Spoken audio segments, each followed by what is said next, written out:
Raymond. Thank you, choir. Thank you, listening folks. Let's take a moment. Take an easy breath. You know why I say that, right? Because people will say, take a deep breath. And then people get all competitive about breathing. Like, no, just take an easy one. Pay attention to the fact that you are alive, and we are grateful for that fact.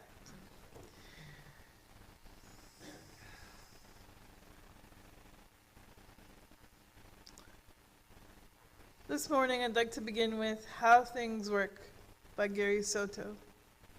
He has like 30 collections of poetry. We are not related, but it wouldn't be a bad thing.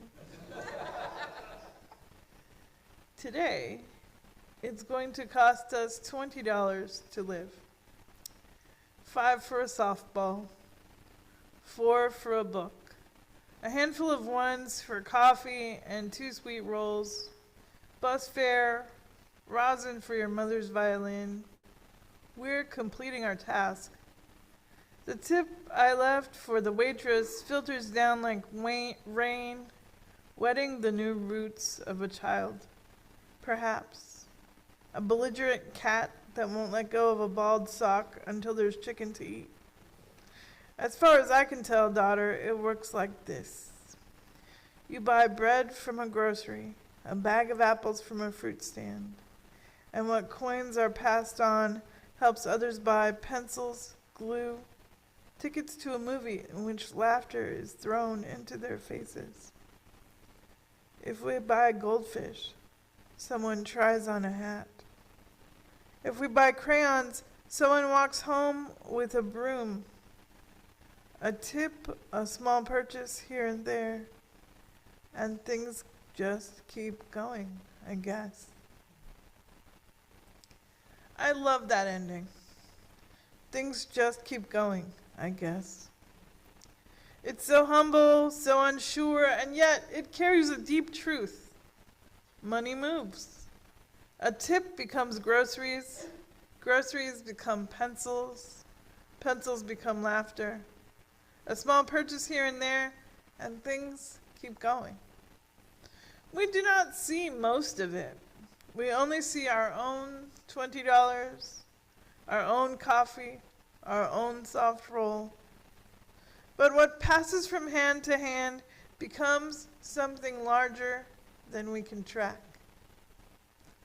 I'm going to do something I don't usually do, so I need you to be a little brave. I need you to remember that when we talk about the Bible, I'm not here to beat you about the head and shoulders with it. But I don't want either you to be the one who knows the least about it of anyone around. You can see how that would be disadvantageous, right? So we're going to go somewhere in the middle. Curiosity, respect, appreciation, literacy, right? I'm not saying that in a mean way. That's the fact I'd like to offer you. So when I say that Jesus said, that means a lot of things that we don't have time to get into today, or we wouldn't have time to talk about anything else. But do you know that Shakespeare didn't write all the plays that are attributed to Shakespeare? Did you know that? It's true, and I'm a Shakespeare stan. A stan is a big fan. So again, gently, curiously, I'm going to say, Jesus says, for where your treasure is, there will your heart be also. I'm going to read you a version from Eugene Peterson called The Message. Don't hoard treasure down here where it gets eaten by moths and corroded by rust, or worse, stolen by burglars. Stockpile treasure in heaven, where it is safe from moths and rust and burglars. It's obvious, isn't it? The place where your treasure is is the place where you will most want to be and end up being. When it comes to heaven, there's another footnote. Because I'll tell you what, there are some people who worry so much about heaven that they don't worry too much about earth and the people on it. I don't want to be that way. I mostly want to worry about earth and the people on it and see how much heaven I can create. And I want to create it with you. So when I hear heaven, that's the footnote. That's what I'm thinking about. So you hear this whole explanation. Hey, where you put your treasure is where your heart is going to follow. What about putting your treasure into something really important? We usually hear this as a warning. Be careful what you love. Be careful what you invest in. But what if it's not a warning? What if it's good news? What if Jesus is not threatening people, but telling us something liberating? You can choose where your heart will live. Place your treasure somewhere, and your heart will follow. This matters right now. We are living in exhausting times. Many of us are focused on the problems and also tired. Holding on and leading through tough moments. Paying attention to news that does not let us rest. Trying to be people of conscience in a world that feels frayed. It is easy for our hearts to drift into fear. Easy for them to settle into scarcity and to take up residence in anxiety.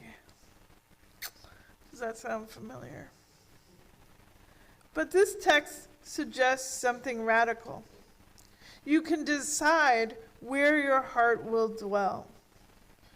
Footnote, that's not the same as saying you can decide not to be anxious. That's nonsense. You must take care of your entire self. And if you feel anxious, you probably need resources. Not trying to blame you. Right? That's not a thing. Okay, end of footnote. The Zen teacher Thich Nhat Hanh once wrote, "It takes time to practice generosity, but being generous is the best use of our time." That sentence has been sitting with me all week. It takes time, it takes intention, but being generous is the best use of our time. What if generosity is not one more demand on tired people? What if it is actually relief? What if it is a way of placing our hearts somewhere steadier than outrage? In the Buddhist tradition, the word for giving is dana. It is not charity, it is not transaction, it is the natural expression of interbeing. When we truly understand that we exist in interdependence, that my well-being is bound up in yours, generosity stops feeling heroic or heavy. It becomes logical. It becomes joyful. It becomes necessary. Thich Nhat Hanh says that the spiritual benefit cannot be calculated. This is a powerful thing to say on Pledge Sunday, because Pledge season has a lot of calculation in it. Percentages, spreadsheets, line items. But the merit, the goodness of your choices cannot be calculated. The ripple effects of generosity move beyond what we can measure. There is an image in Buddhist teaching called Indra's net. Imagine, look up the ceiling. Imagine a vast net stretching infinitely in all directions. At each crossing point hangs a jewel. Each jewel reflects every other jewel. In each reflection, all the others are reflected again, infinitely. Every jewel is connected. Every jewel influences every other. That is interdependence. That is interbeing. That is us. Whatever happens to one strand moves through the whole web. If you touch one jewel, the light shifts everywhere. This congregation is one jewel in that vast net. Not the whole net, not the only jewel, but a luminous meeting place where strands come together, a place where grief is held, where children learn generosity by watching adults practice it, where we argue and reconcile, where we gather at tables and remind one another that we are not alone. The what does not exist because one jewel is magnificent. It exists because every jewel reflects every other, and whatever we do to one strand moves through the whole. There's another story Thich Nhat Hanh tells about a vegetable in Vietnam called hay. Do you remember what he said it looks like? A scallion. The more you cut it at the base, the more it grows. If you never cut it, it stays wimpy. But if you cut it again and again, it grows larger and stronger. Generosity is like that. The more we give, the more spacious we become. The more we hold back, the smaller our lives can feel. And I want you to remember that the teacher told us specifically, it's not whether you give $100,000 or $10. It's about you being the gift. This is not metaphysics, like magic. It is spiritual ecology. A pledge is not a bill. It is not buying services. It is not a membership fee. The door is always open to you. A pledge is instead a practice. It is a way of saying, I understand that I am part of the net. I understand that my strand matters. I choose to help sustain this crossing point where holiness is practiced in ordinary ways. This is because holiness is not abstract. It is in coffee shared after worship, in the lamp that stays lit in a room where someone can sit and quietly breathe, in the meeting where people try, imperfectly but truly, to make wise decisions, in the pastoral visit, in the steady presence of people who refuse to give up on one another. When you place your treasure somewhere, your heart follows. If you place your treasure in fear, your heart will dwell in fear. If you place your treasure in scarcity, your heart will notice scarcity.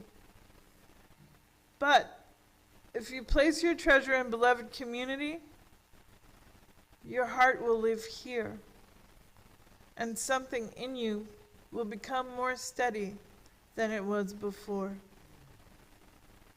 Now let me say something gently and clearly. Generosity is not measured in comparison. You do not have to give $100,000. However, if you have an extra $100,000 that you would like to give to something important, please feel free to consider it. But the converse is that we do not even have to give $10. We can offer a smile, a loving gaze, our calm presence. We are wealthier in gifts than we can imagine. When I was thinking about this part, I thought about a little boy named Justin, who was in kindergarten, and I was helping him with something. And it was summertime, and we were outside. Do you know what Justin gave me? A bite of his grape popsicle. Yeah. He's probably past college now. Right? But what do I know? What am I telling you? That the smallest gift can show the biggest love. And that's possible. It's possible for you, and it's possible for me. It's possible for us to do that with each other. It's possible for us to do that outside these walls. It doesn't have to be money. But money helps keep the lights on. And if we don't talk about that, then we're being shameful. Like we're having shame. We're not acting shamefully. We're having shame. And we don't have to have shame. We have the possibility of joy. So that's why we just talk about it plainly. We talk about it as opportunity. We talk about it as open door. Some of you will give money in significant amounts. Some of you will give what feels modest but costs you something real. Some of you will give time. Some of you will give leadership. And I am here to tell you, your beautiful congregation has open spaces for your leadership. And I'm not going to act like it's a bad thing for there to be open spaces, right? That's just a real thing. But when I ask you to consider that gift, it's because that's the vitamin that we need for this body. Does that make sense to you? Okay. Some will give quiet steadiness. All of it will strengthen the strand. What matters is not the size of the jewel. It is the willingness to stay connected, stay in the net. So, yes, I'm going to ask you the question, have you pledged? Not as pressure, as invitation. And I will remind you that an invitation means that you can say yes or you can say no. If there's only one correct answer, that's not a real invitation. We could go on and define that a little more. But I'm telling you, it's a real invitation. Yes and no are both acceptable answers. Have you chosen where your heart will dwell this year? Have you decided that this is one of the places where you want your treasure, and therefore your heart to live? Because when you place your treasure here, your heart follows. And when your heart lives here, the net shimmers a little more brightly. The plant grows a little stronger. The web holds. It takes time to practice generosity, but being generous is the best use of our time. May we be jewels that reflect one another with clarity, reflect our values plainly. May we practice generosity not out of fear, but out of belonging. And may our treasure, and therefore our hearts, rest in the web of love that holds us all. Amen.